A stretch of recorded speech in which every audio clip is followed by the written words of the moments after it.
નમસ્કાર દર્શક મિત્રો, આપ નિહાળી રહ્યા છો N24 ગુજરાતી। તો નજર કરીશું આજના મહત્વના સમાચાર પર। આમોદ ગરીબોના આશિયાના પર ગેરરીતિનું ગ્રહણ, ભીમપુરાના સરદાર આવાસ યોજનામાં કૌભાંડના આક્ષેપ સાથે પોલીસ ફરિયાદ। સરકારની ગરીબલક્ષી સરદાર આવાસ યોજના હેઠળ ઘર વિહોણા પરિવારોને છત આપવાના ઉમદા આશય પર ભ્રષ્ટાચારના ડાઘ લાગતા ચકચાર મચી છે। આમોદ તાલુકાના ભીમપુરા ગામે આવાસ નિર્માણના નામે લાભાર્થીના નાણાં ઓહિયા કરી જવાની ગંભીર ફરિયાદ ઉઠતા સ્થાનિક રાજકારણ અને તંત્રમાં ગરમાવો આવી ગયો છે।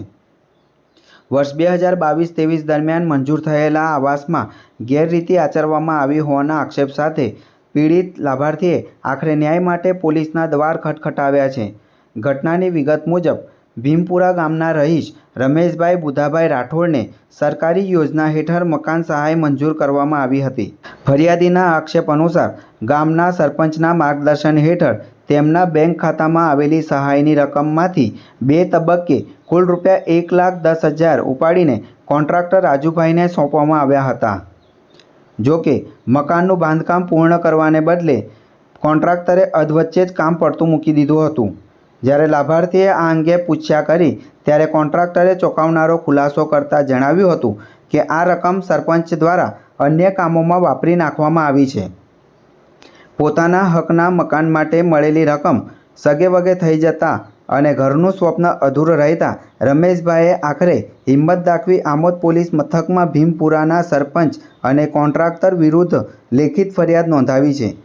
સરકારી નાણાંનો દુરુપયોગ અને ગરીબ લાભાર્થી સાથે થયેલી આ છેતરપિંડીને પગલે ગ્રામજનોમાં પણ ભારે રોષ જોવા મળી રહ્યો છે। હાલમાં આમોદ પોલીસે આ મામલે તપાસનો ધમધમાટ તેજ કર્યો છે। ત્યારે જોવાનું એ રહ્યું કે તંત્ર આ ભ્રષ્ટાચારના મૂળ સુધી પહોંચીને ગરીબ લાભાર્થીને ન્યાય અપાવે છે કે કેમ। શું નામ? રમેશભાઈ બુધાભાઈ રાઠોડ, ભીમપુરા। ક્યાં રહેવાનું? ભીમપુરા રહેવું। શું પ્રશ્ન હતો?